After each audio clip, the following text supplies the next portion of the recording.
The glass tower of Apex Dynamics stabbed into the Chicago skyline like a knife made of money.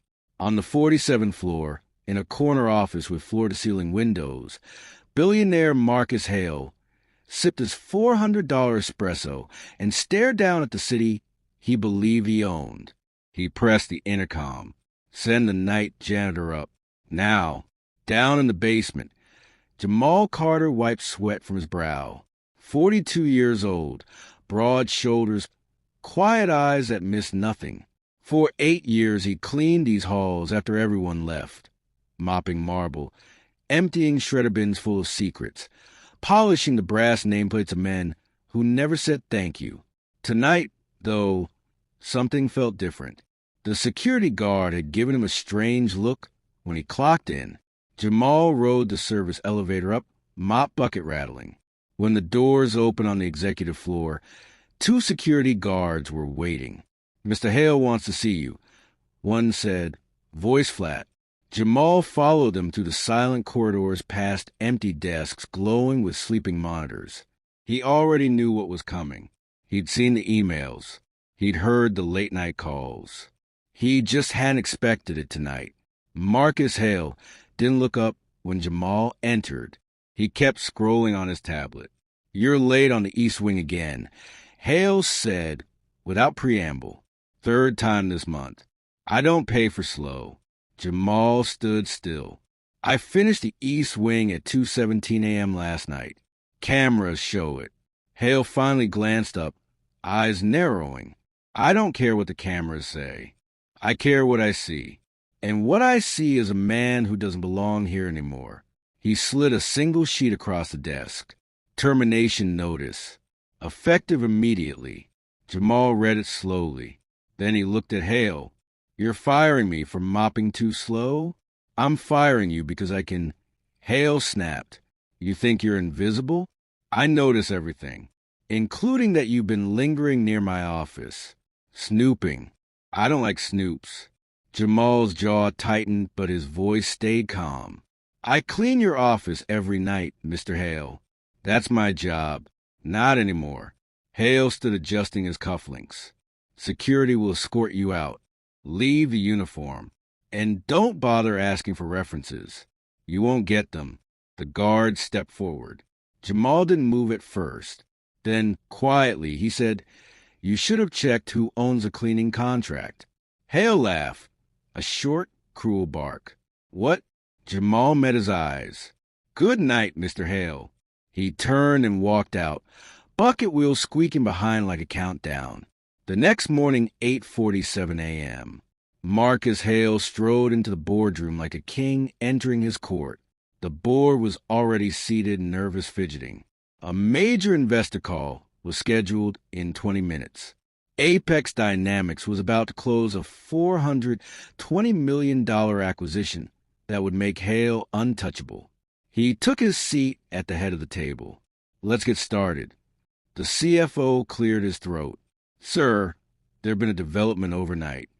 Hale frowned. "What development?" The screen behind him flickered on. A single slide appeared. Ownership transfer. Completed 4:12 a.m. Majority shareholder.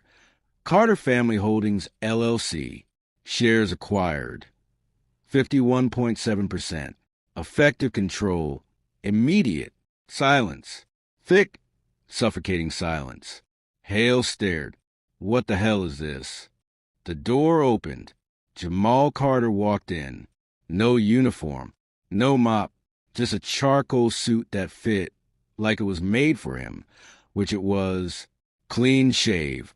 Calm eyes. He carried a slim leather folder. The board gasped. One woman dropped her pen. Hale shot to his feet. "Security! Get this man out." "No." The lead counsel interrupted, voice shaking. He has the right to be here." Jamal stopped at the head of the table, right beside Hale's chair. "Sit down, Marcus," he said quietly. Hale's face turned purple. "You think you can just walk in here?" "I already did." Jamal opened a folder and slid documents across the polished wood. "Last night, after you fired me, I made a phone call. Then another. By 4 a.m., my family trust had purchased every available share on the open market, plus the block your cousin was quietly trying to dump. We now hold 51.7%. He looked around the table. That makes me the majority owner. And under the bylaws you wrote yourself, Marcus, the majority owner can call an emergency board session, which I just did. Hale laughed again, but it cracked. This is insane. You're a janitor. I was a janitor, Jamal corrected.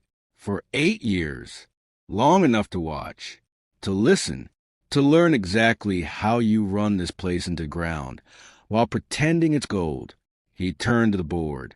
For years you watched him burn cash on private jets, offshore accounts, and deals that only benefit him. You've seen the layoffs, the corner cutting, the lawsuits he settles with company money. You stayed quiet because he paid well. But last night he fired the wrong man. Hale lunged for the documents. Jamal didn't flinch. Security, now unsure who to obey, stayed frozen. Jamal continued, voice steady. My grandfather started as a Pullman porter in the 1940s. Saved every dime. Invested in small stakes. Quietly. My father grew it. I grew it more. We never flaunted it. We never needed to.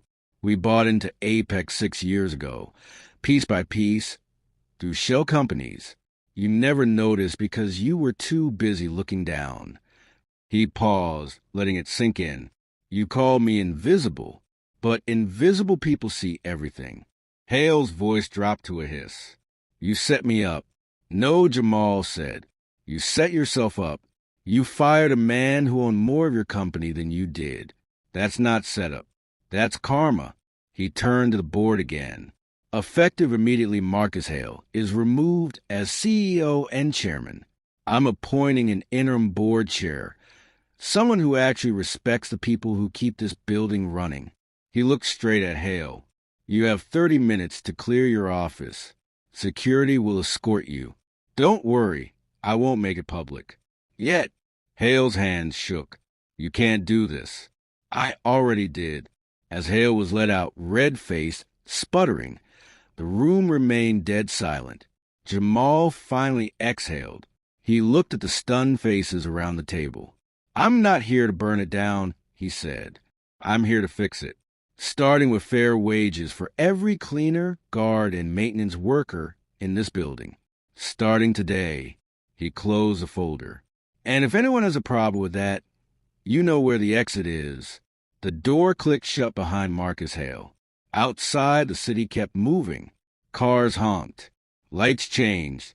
No one on the street knew that 47 floors up, the man who used to mop the floors had just become the king of the castle.